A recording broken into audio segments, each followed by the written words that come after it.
আপনারা কালকে সকল গণমাধ্যম এই সংবাদ পরিবেশন করেছে।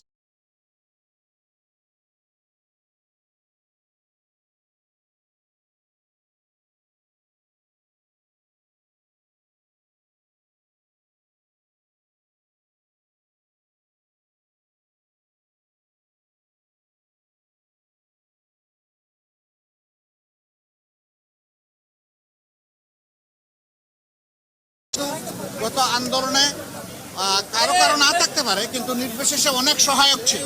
এই জন্য সেই ভূমিকার জন্যও আমি আপনাদেরকে অভিনন্দন এবং ধন্যবাদ জানাচ্ছি। আগামীর বাংলাদেশ গঠনে পথে পথে আমরা বিভিন্ন অন্তরায় দেখতে পাচ্ছি, বিশেষ করে পার্শ্ববর্তী দেশ, তারা আমাদের প্রতিবেশী। আমরা তাদের সাথে সব প্রতিবেশী সুলভ সম্পর্ক চাই, কিন্তু সাম্প্রতিক কিছু ভূমিকা ছিল অত্যন্ত উস্কানিমূলক, অসহিষ্ণু, অগ্রহণযোগ্য। আপনারা এটা দেখেছেন।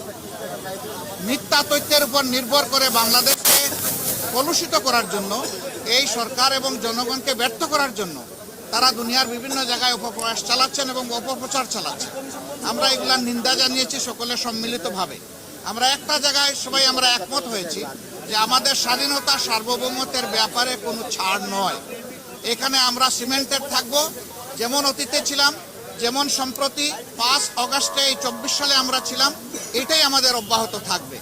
এখানে পরামর্শ এসেছে রাজনৈতিক শীর্ষ নেতৃবৃন্দের সাথে, যেমন মত বিনিময় হয়েছে, ছাত্র সংগঠনগুলোর সাথে হবে, বিভিন্ন ধর্মীয় সম্প্রদায়ের সাথে হবে, আপনাদের সাথে হবে। আমরা সেই প্রস্তাব রেখে এসেছি এবং আমরা আশা করছি আপনাদের সাথেও মত বিনিময় হবে।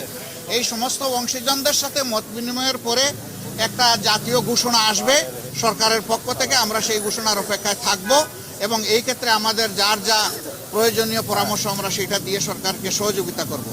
আরেকটি বিষয় আমরা অত্যন্ত ক্লিয়ারলি আমরা জানিয়ে দিয়েছি, এক্সট্রিমিজম বা চরমপন্থা যে দিক থেকেই আসুক আমরা তাকে ঘৃণা করি। এটাকে আমরা কোনো অবস্থায় প্রশ্রয় দিব না এবং মেনে নেব না। এটা যে রূপ নিয়েই আসুক, সকল রূপের আমরা চরমপন্থাকে আমরা ঘৃণা করব এবং প্রশ্রয় আমরা দিব না কেউ। এই ব্যাপারে আমরা সকলে একমত হয়েছি। আরও অনেকগুলো বিষয়ে কথা হয়েছে।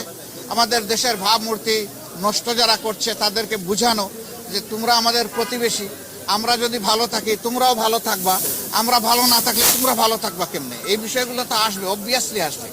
তো সেই বিষয়গুলো নিয়েও আলোচনা হয়েছে। আমরা আশা করছি জাতি ঐক্যবদ্ধভাবে ইনশাআল্লাহ আগামী দিনের সকল চ্যালেঞ্জ মোকাবেলা করে আমরা চূড়ান্ত সফলতার দিকে এগিয়ে যাব।